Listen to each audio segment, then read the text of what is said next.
Hello, hello, Las Vegas. How are we? What's going on here? Oh, what a trip. Unlike most things, the more you do something, the more you get used to it, or the easier it gets. Flying kind of has the opposite effect. The more you do it, the more it becomes more tedious. Although, feeling good, feeling okay. I am going to be turning in tonight very early. What is it, 8:40 p.m. here? Get ready for a big day tomorrow, because the day after that is when the festival begins. And then I'm also going 2 days. I got a second ticket for the festival. So tomorrow's my only rest day. Anyway, that's it for today. Vlogs. If you haven't watched the others, this is number 4, I believe, by now. So go watch the other 3. And remember this trade that I took over in Korea. Sentiment was right. It just didn't quite pull back to trigger the entry. But as you can see, DDP was accurate. Price was in an uptrend. A 4-hour time frame was supporting the trade. And the 1 hour was good as well. Sometimes you win them, sometimes you lose them, and sometimes the entry just doesn't trigger. And if it doesn't trigger, no harm done. But more often than not, you do get an entry trigger and it goes on to hit profit target, as this one would have. And you can see if I had taken it as a normal hyper trade, which would be rather than a 1-to-1, would have been 4-to-1, and we would have just within the past hour or so hit the full, this focus is terrible, here we go, would have hit the full 4% profit target on that setup. It was a fantastic setup there, really, really, really good. As I said, just didn't trigger an entry, and I only took it as a pip snatcher because I was traveling on the road. That is sometimes the drawback of trading while on the road.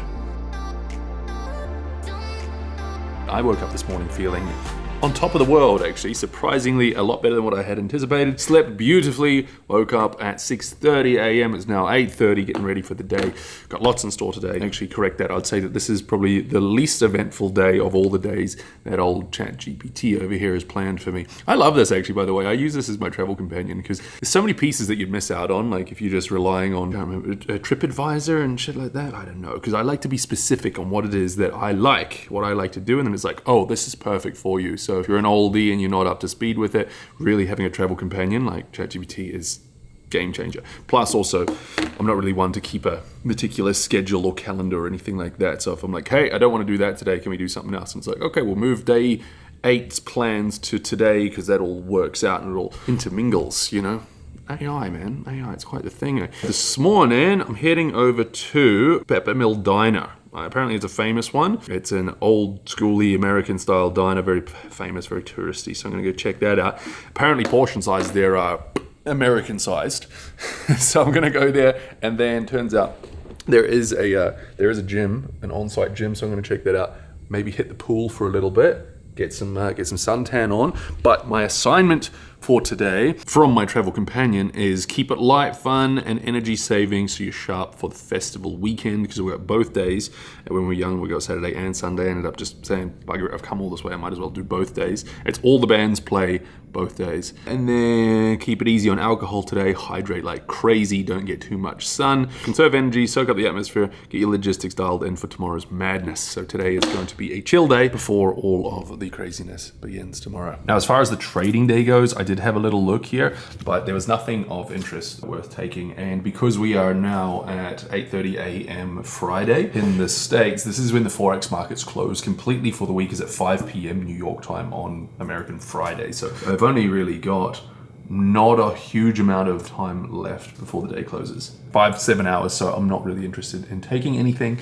While I'm here, I'm only going to be trading the Trend Chaser strategy, maybe some pip snatches, but the Trend Chaser is Pro Trader's micro time frame strategy, which means that you're in and out within kind of 2 to 6 hours. Also no trade management. Session time is not relevant, so it doesn't matter if you're Asia, London, New York, session doesn't matter.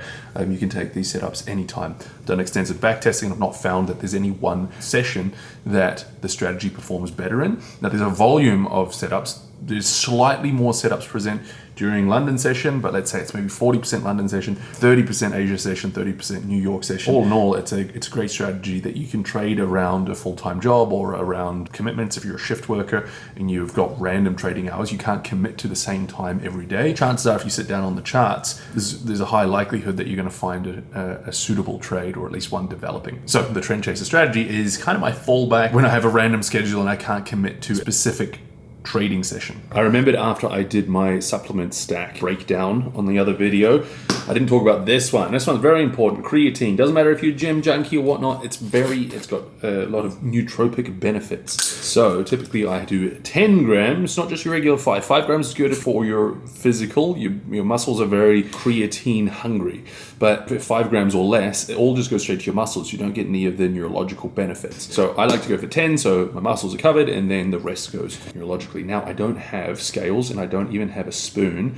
So this is how creatine on the road looks. I have these little ice tongs. This is rather ridiculous. It's too chunky to fit inside. So we're gonna eyeball it. Here we go, that looks like it.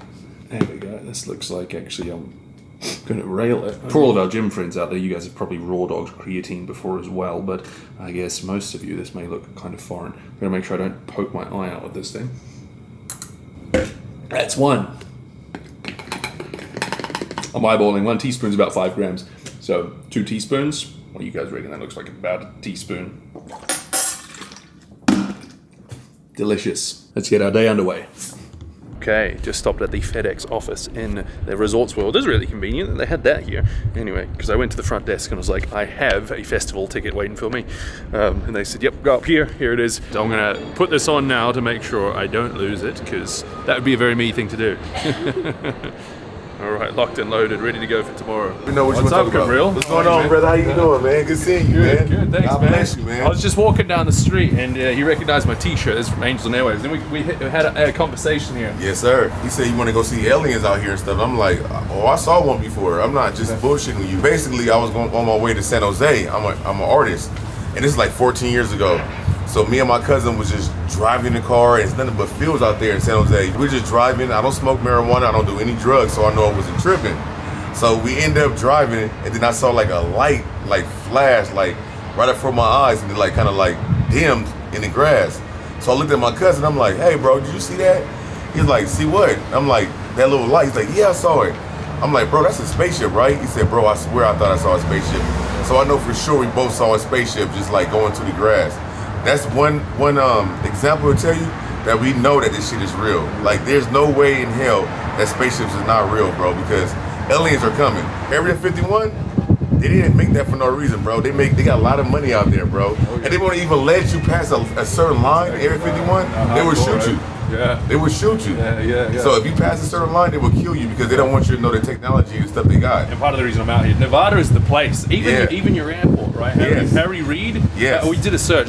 Search Harry Reid. Who is this guy? He was the one who founded the ATIP. I never even knew that. Yeah, dude, it's crazy. So Harry Reid, he's big on the UFOs. He's like, they're here. We got to be doing something about this. So, Right. He asked me why am I here for 2 weeks? And I was like, well, 2 weeks is actually kind of a short period of time for me to travel. But I was like, dude, I'm here, yes, not just for the festival, but to go hunt UFOs, like, for real, man. And then you're the first guy that I've met, actually. Like, I only arrived late last night. Right. And immediately, this is like Nevada is the UFO hotspot, man. It is, man. You trust me, guys, be prepared, man, for the aliens to come see us, because they're coming. They're really coming. Everybody think it's a joke, but this is really serious, dude. Like, we got to be prepared for these aliens to come. Dude, thank you so much. Pleasure meeting you, man. Pleasure meeting you, man. Hey, I hope you find something, man. I hope you find something. I will. I'll document. We're going to stay in contact. Stay in contact. For sure. And we'll see at the end of the trip,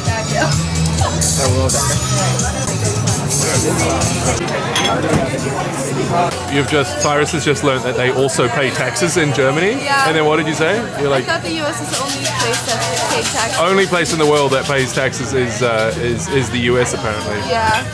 That's Americans for you. Number 6.